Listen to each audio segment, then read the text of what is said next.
Buenos días a todos los seguidores de Informe Semanal. Estamos en un programa de transición. Las grabaciones que estábamos acostumbrados a hacer serán reanudadas próximamente. En el programa de hoy va a estar el exsecretario de Agricultura, Carlos Flores Ortega, el que va a estar hablando sobre el problema que tiene Suiza Dairy con la Oficina de Reglamentación de la Industria Lechera. Este problema no se puede entender si no se lee la demanda radicada en el Tribunal Federal por Suiza Dairy. La prensa en Puerto Rico ha estado opinando sobre este tema y ha estado atendiendo este asunto, pero los periodistas no se han leído la demanda, no conocen el issue, ¿verdad? Es una pena que esto esté ocurriendo. Pero Flores Ortega va a estar hablando a profundidad de este problema, que es un problema que deviene mucho antes de que el Grupo Gloria fuera el dueño de Suiza Dairy. Hay que plantearlo.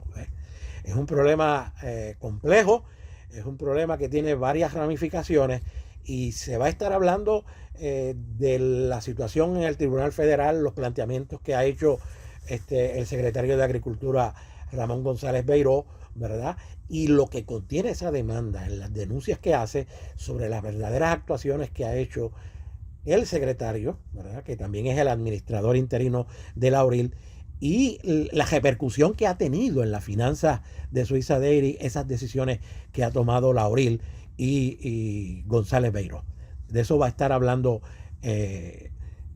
Flores Ortega. También estará con nosotros el economista José Alameda, que va a estar hablando sobre Luma, específicamente sobre los planteamientos que ha hecho Josué Colón, el director ejecutivo de la Autoridad de Energía Eléctrica, con respecto a los gastos alegres, ¿verdad? Si podemos llamarlo así, de Luma, es decir, gastos excesivos en nómina, gastos excesivos en publicidad, ¿verdad? Y cómo eso afecta el desempeño de esa empresa con respecto al servicio que recibe el pueblo de Puerto Rico. Importante los planteamientos de José Colón a la Junta de Supervisión Fiscal, que José Colón los hizo a la Junta de Supervisión Fiscal. Bien, también Alameda va a estar hablando sobre el nuevo salario mínimo que se ha aprobado en Puerto Rico por el Departamento del Trabajo y la controversia que ha generado ese nuevo salario mínimo. Bien, y además estará Alameda conversando sobre el repunte que ha experimentado el turismo en Puerto Rico luego de la pandemia.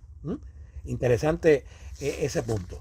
Bien, antes de ir a los temas, tanto por Flores Ortega como por Alameda, quiero hacer 3 comentarios breves. Bien, el primer comentario que quiero hacer es que vamos a ver estas declaraciones de María Corina Machado, que es la líder, ¿verdad?, femenina en Venezuela, que ha logrado levantar la oposición allí, ¿verdad? María Corina Machado hace unas manifestaciones importantes con respecto a que se mantengan leales las Fuerzas Armadas, porque las elecciones en Venezuela son el 28 de julio. Vean. El 28 de julio acudiremos a ejercer el voto y la Fuerza Armada Nacional, al lado del pueblo, tiene la misión de contribuir al respeto de la voluntad del soberano. Su papel será crucial porque garantizará una transición en paz hacia la democracia. En el marco del Plan República serán testigos de primera fila de la expresión de un pueblo que clama por libertad y que ve en las urnas electorales el medio pacífico, democrático y constitucional para lograrla.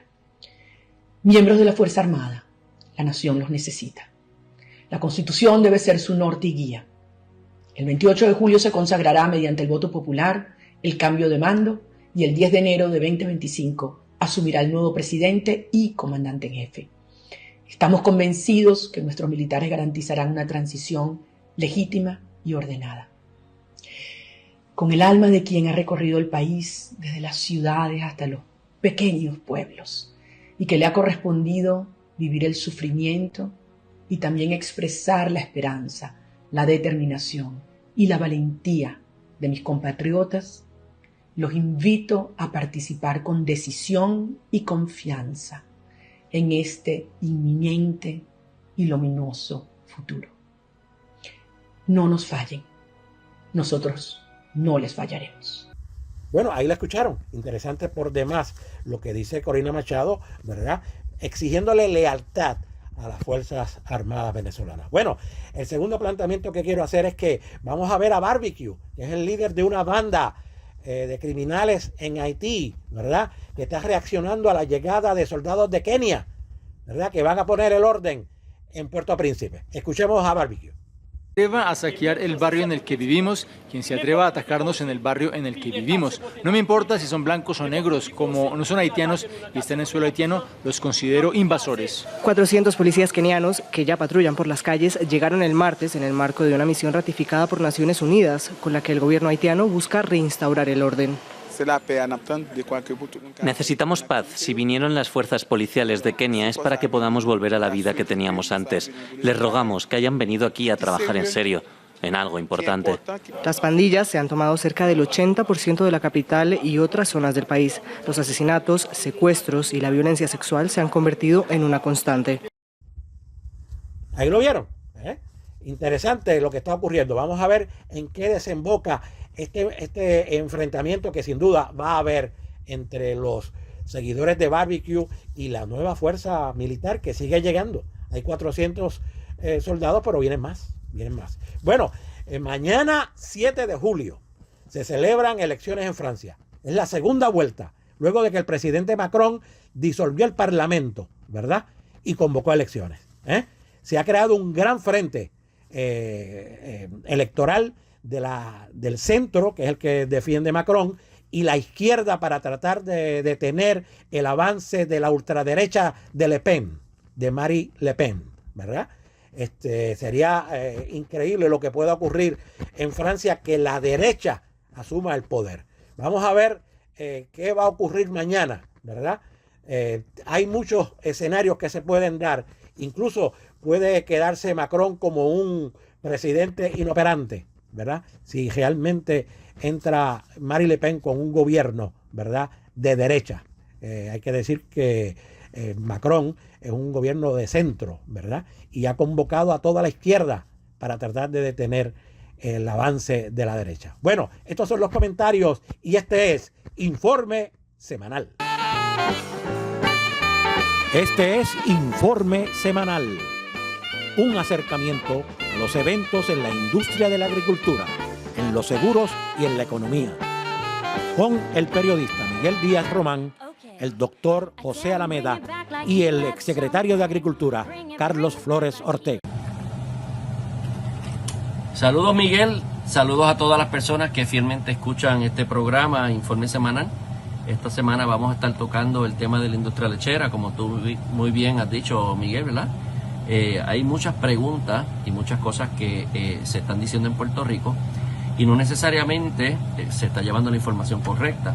Estamos escuchando muchos medios, muchos periodistas, principalmente los medios comerciales, llevando información fragmentada, escogida, una información que cuando se ve así de forma separada, pues realmente lo que trae es más confusión y no sabemos realmente qué es lo que está pasando con la industria lechera. Yo voy a tratar de dar un panorama en 3 etapas de qué es lo que está pasando en la industria lechera. Pero para comenzar, vamos a la primera etapa. La primera etapa de la industria lechera surge por allá por cerca de la década de los 40, cuando teníamos una industria que no estaba regulada, no estaba organizada en Puerto Rico y teníamos una cantidad de cerca de 500 productores, unas 13 plantas productoras de leche, casi todas productores pequeños y muchas plantas pequeñas, pero se competían todos entre ellos y por la naturaleza de la industria lechera, que tiene unos periodos de abundancia de leche y escasez de leche, y eso pues relacionado a la temperatura, ¿verdad? Altas temperaturas pues hacen que tengamos menos producción. Pues en esa época, cuando había poca producción, pues los productores le ponían un precio más alto a la leche y las plantas tenían que pagarlo más caro para poder tener la materia prima. Pero entonces cuando había abundancia eran las plantas las que le bajaban los precios y ahí pues había muchas deslealtades y competencia. Se decidió pues entonces organizar la industria lechera. Y para allá, para el 1957, se aprobó la ley 34 que da el inicio, ¿verdad?, de la organización de la industria siguiendo unos modelos que ya ocurrían en Estados Unidos llamados los marketing orders.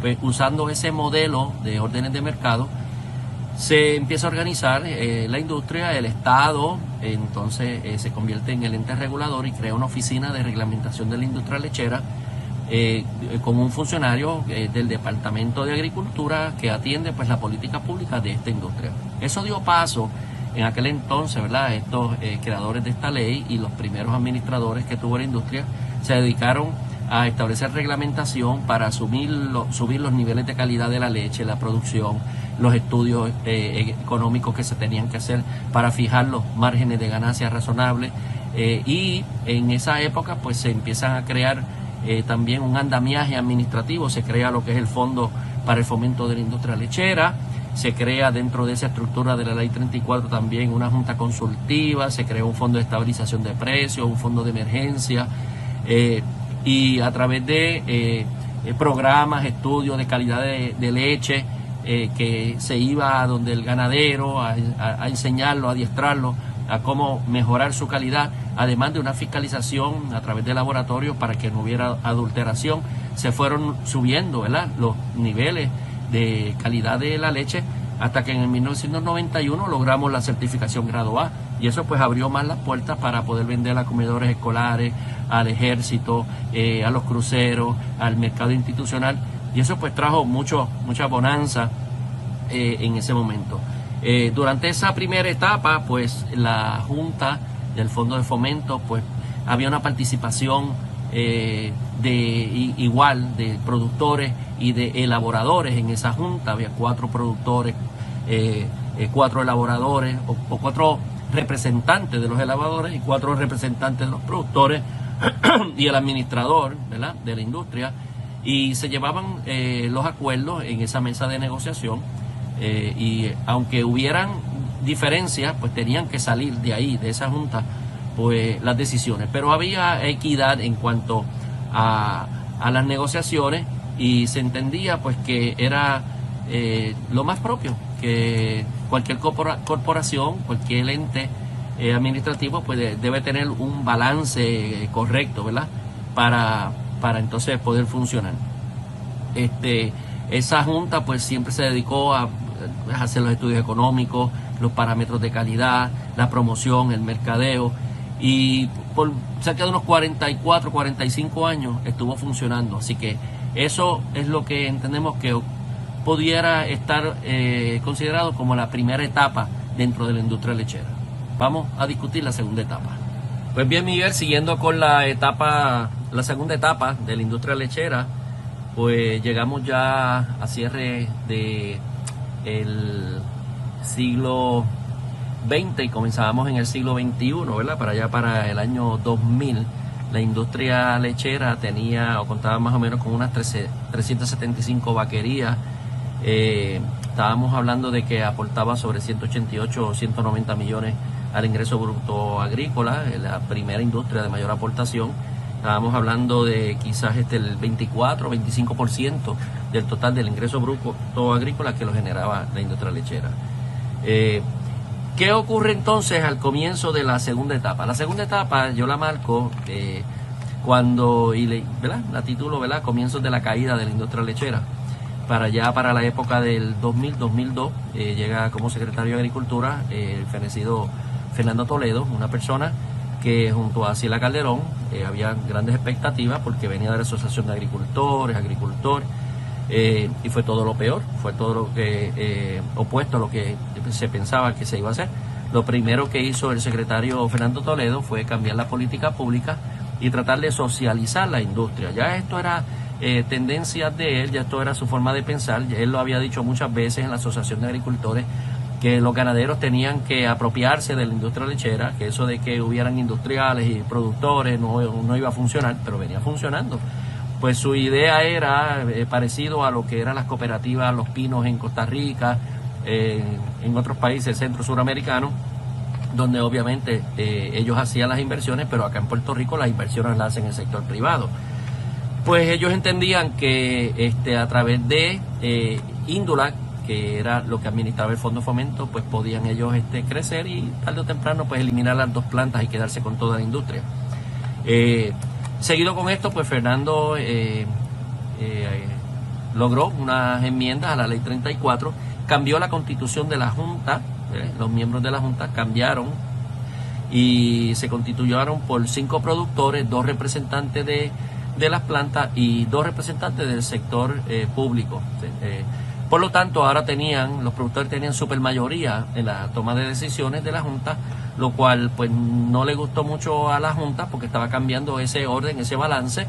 No era justo y razonable, todas las decisiones casi siempre pues se iban para el sector de más votos, que era el sector del productor, y esto hace que las juntas pues las plantas se retiren de las juntas, dejan de aportar para estos fondos y empiezan entonces una serie de problemas porque se estaba tratando a Indulac de una forma preferencial versus la leche que podían comprar las plantas para hacer sus productos de leche fresca y otros productos. Esto llevó bien temprano, antes de esa época, a una demanda de Suiza y Tres Monjitas.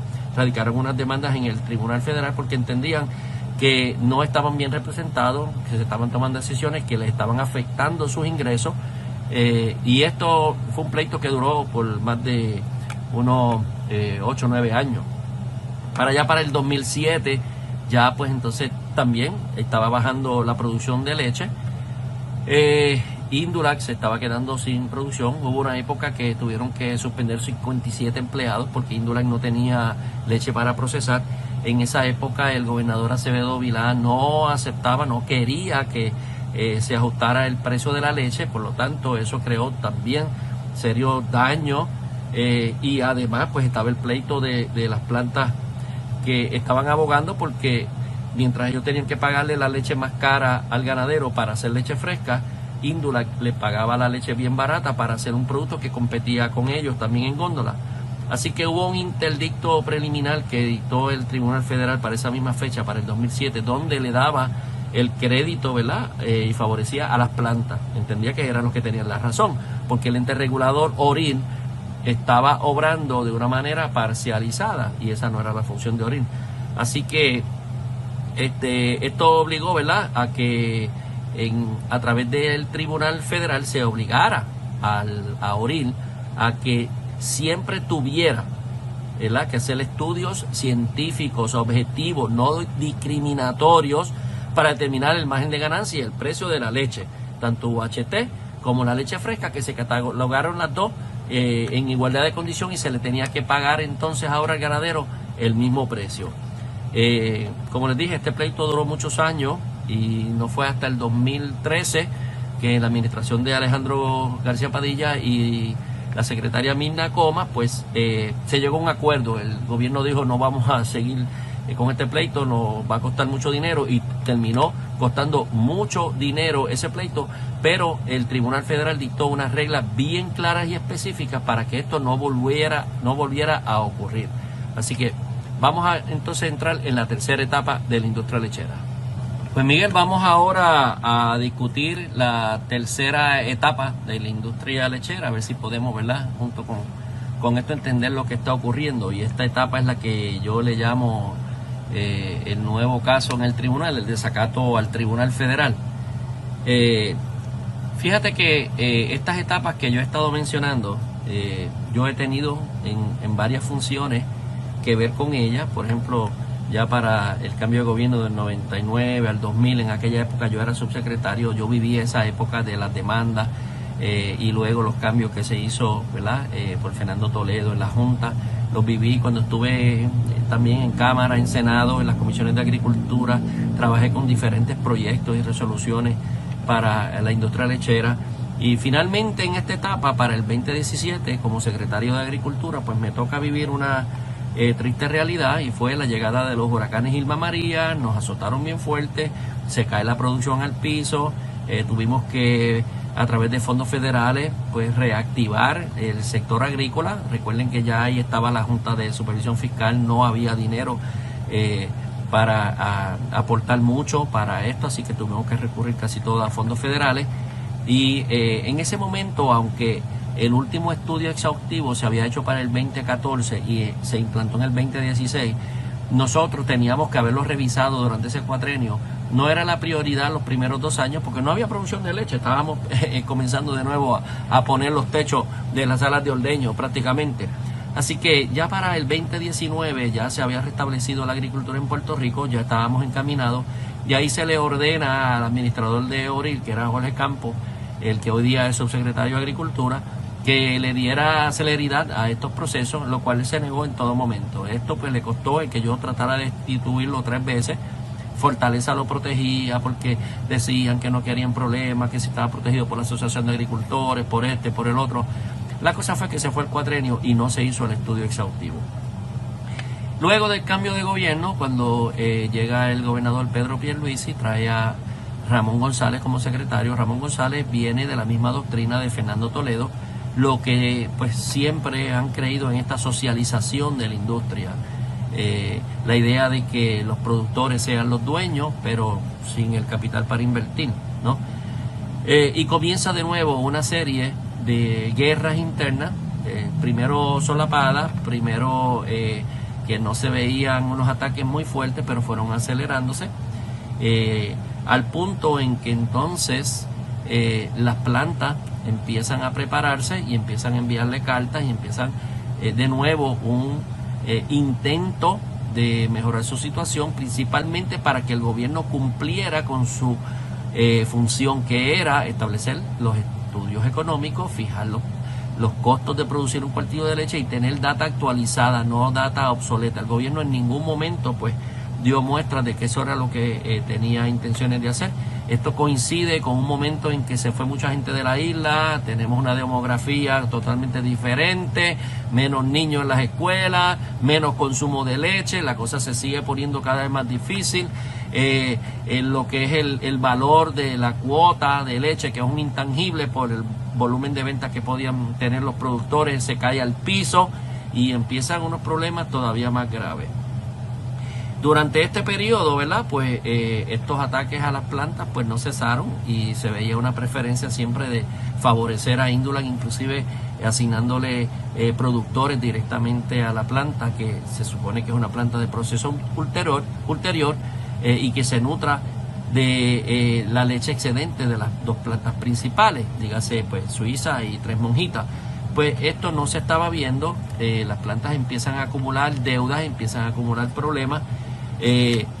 El tribunal en Puerto Rico, a través de demandas que tuvieron que establecer las plantas, pues dejó sin efecto unas 8 órdenes administrativas que en estos últimos 2 años había radicado el administrador de Oril, que da la casualidad que es el mismo secretario de Agricultura, porque no puso a nadie para ocupar ese puesto, sino que él tiene los 2 sombreros, pues es él el que está firmando esas cartas.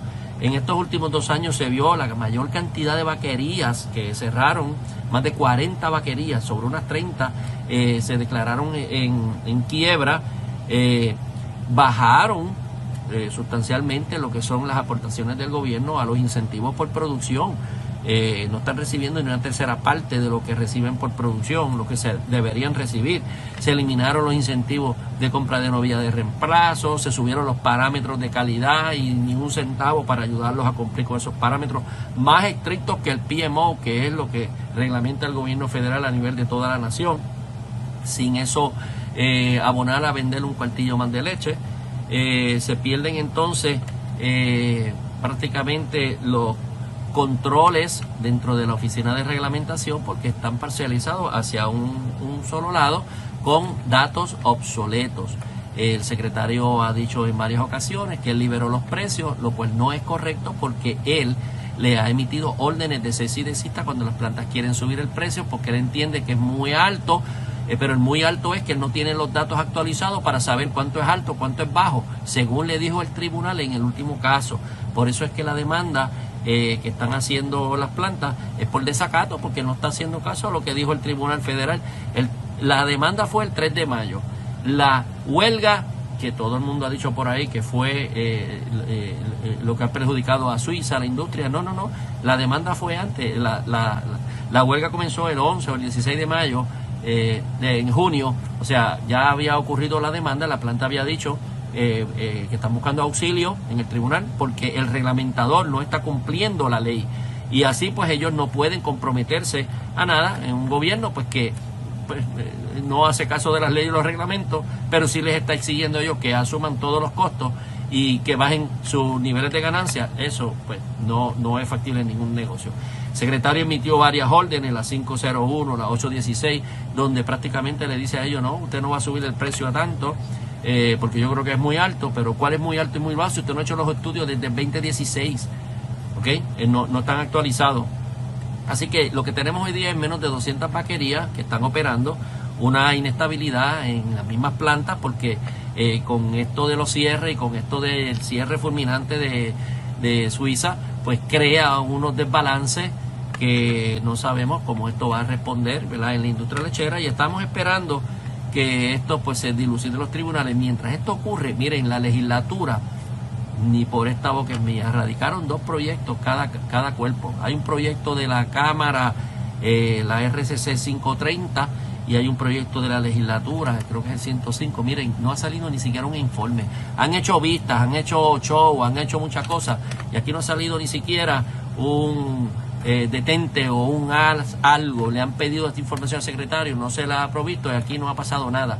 Lo que quiere decir que ni siquiera los legisladores que tienen que ver con ese sector, y el sector ganadero, se han interesado, mucho menos el gobernador, y esta es la realidad, las cosas que la prensa y la radio, excepto periodistas como Miguel Díaz Román, periodistas quizás como Cheo de la emisora de Isabela, han estado anunciando, pero muy pocos se han interesado en saber cuál es la génesis y el problema de la industria lechera. Es más complicado que eso.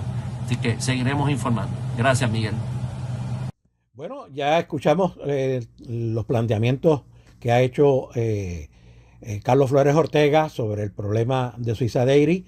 Espero que haya servido para aclarar dudas con respecto a este problema complejo, ¿verdad?, que tiene diversas ramificaciones y que va a tener unas graves repercusiones en el Tribunal Federal, que veremos hasta dónde pueden llegar estas repercusiones, porque las repercusiones del primer caso terminaron provocando pagos de fondos públicos y más imponiéndole a los consumidores un cargo para poder compensar a las plantas procesadoras por el trabajo que no hizo la ORIL.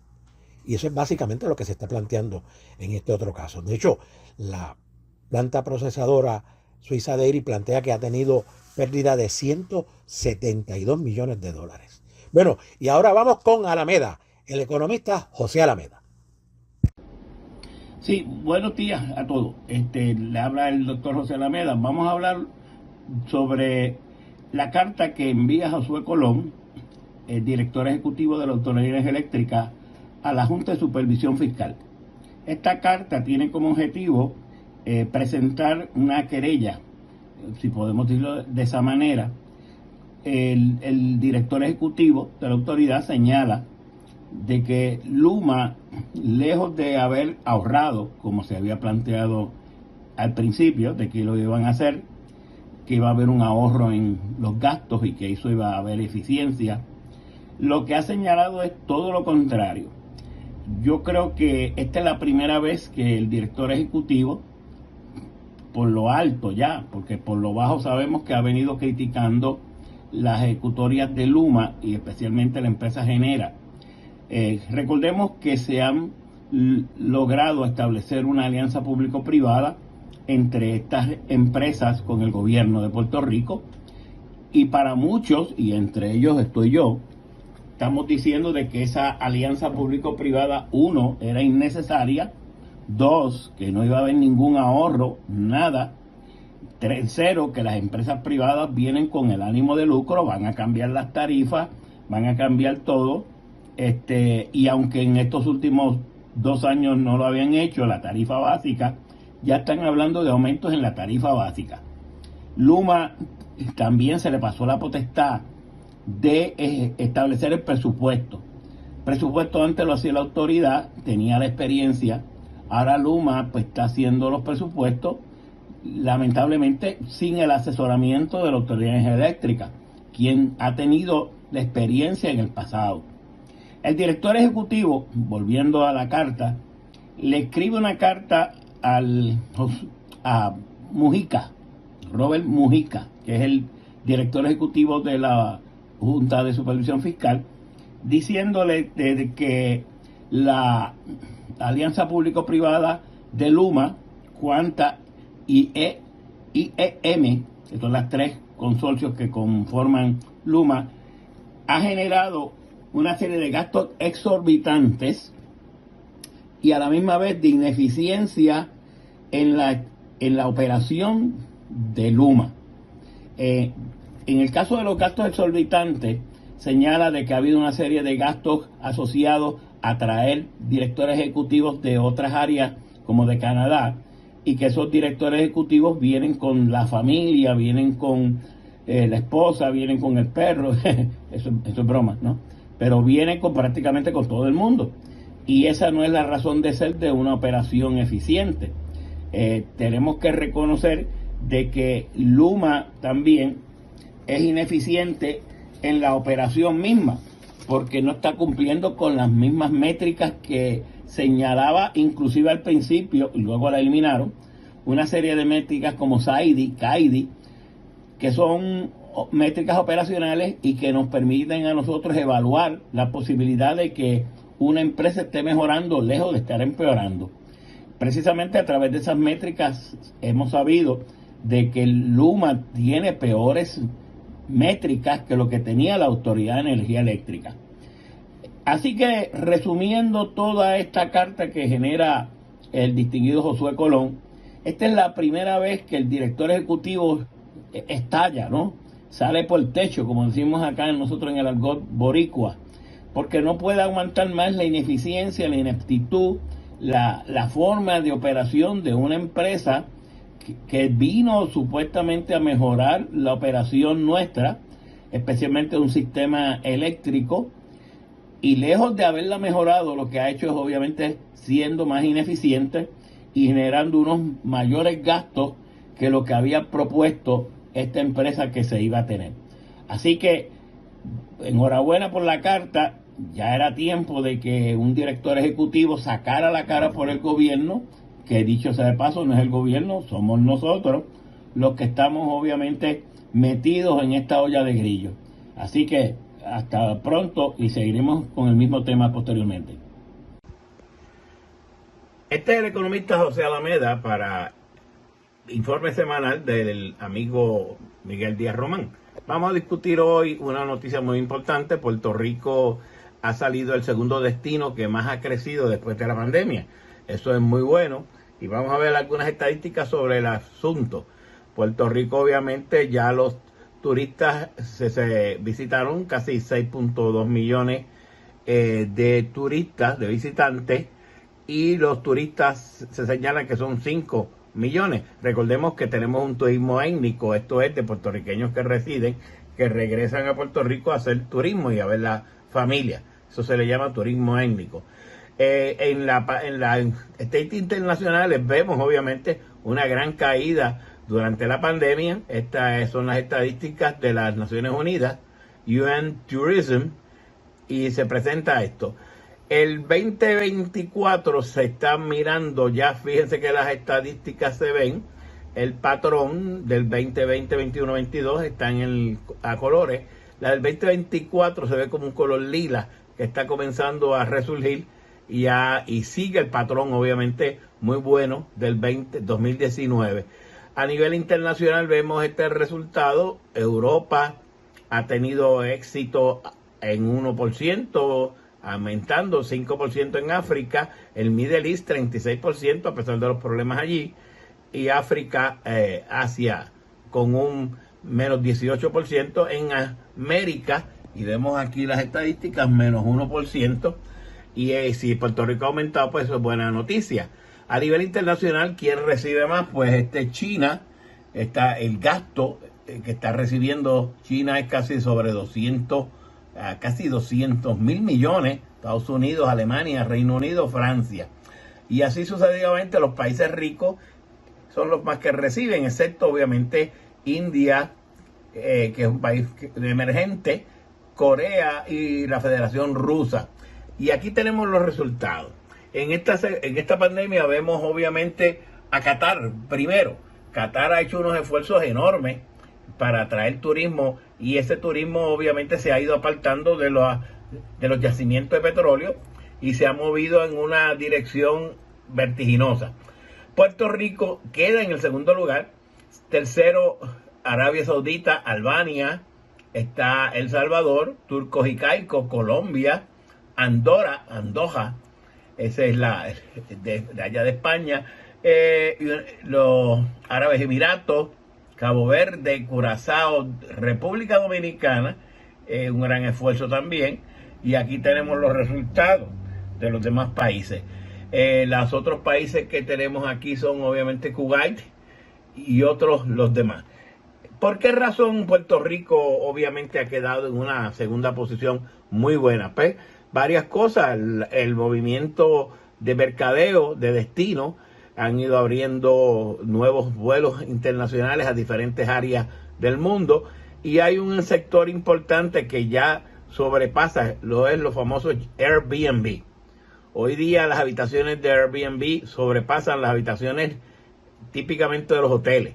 Así que toda esa combinación hace que Puerto Rico pues tenga una posición importante.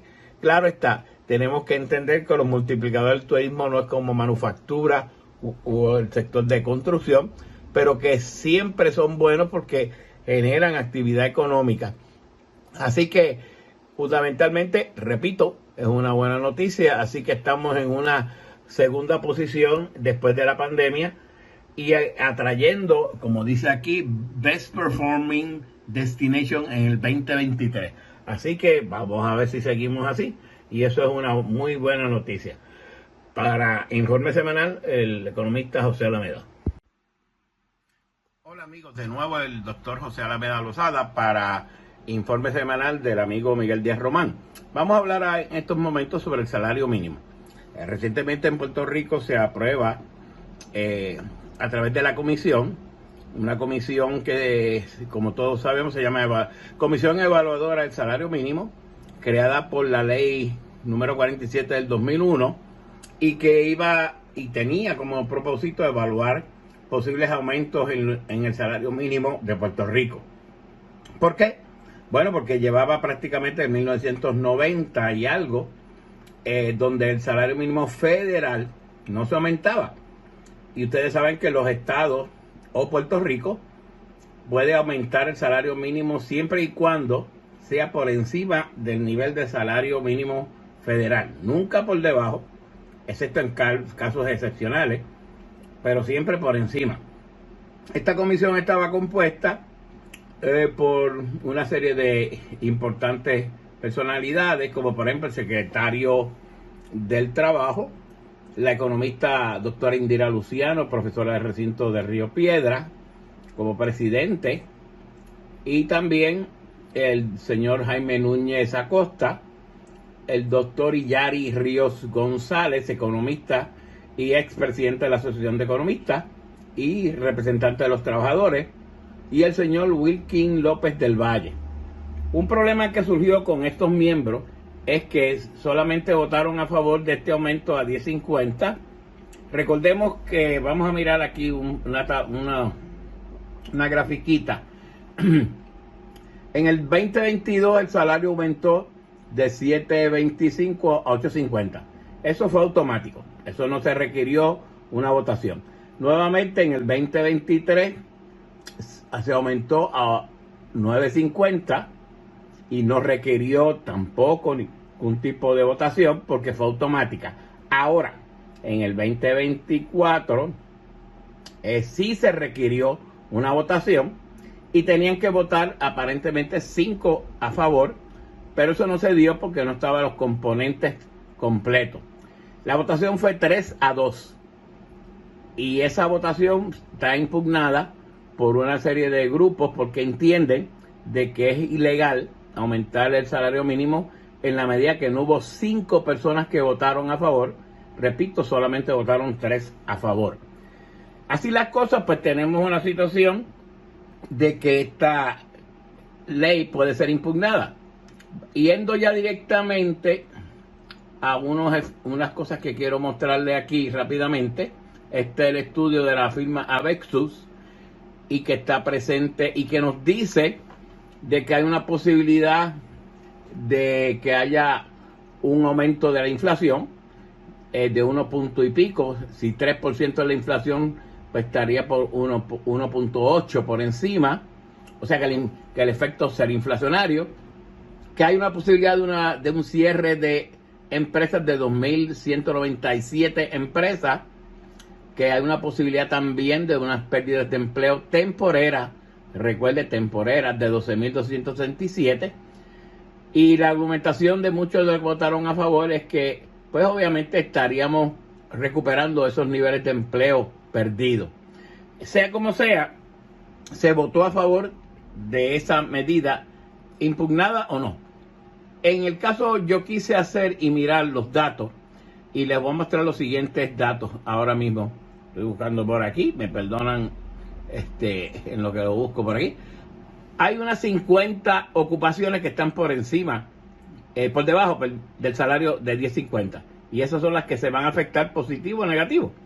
En esto tenemos los guardias de seguridad, los que trabajan en las carnicerías, etcétera, etcétera. Y el efecto total de esto sería aproximadamente a 137.000 empleados, lo que implicaría un 14% de los empleados. 14.76. Pero los que están cerca, ¿verdad? Recuerden que también se afectan los que están cerca de 10.50. Yo les pongo el 10 chavos para arriba. Así que estaríamos del efecto total de 88.000. Un efecto total entonces sería prácticamente de 225.000 para un 24% de la totalidad. Pues gracias. Bueno, hasta aquí la ponencia, ¿verdad?, de el economista José Alameda, con sus 3 temas principales. Me parece muy interesante todo lo que ha planteado. Queremos decirle a los seguidores de Informe Semanal que vamos a estar la semana próxima con un programa igual de interesante que este y probablemente en el formato anterior. Así que buenos días a todos los seguidores. Nos vemos la próxima semana. Este es Informe Semanal, un acercamiento a los eventos en la industria de la agricultura, en los seguros y en la economía, con el periodista Miguel Díaz Román, el doctor José Alameda y el exsecretario de Agricultura, Carlos Flores Ortega.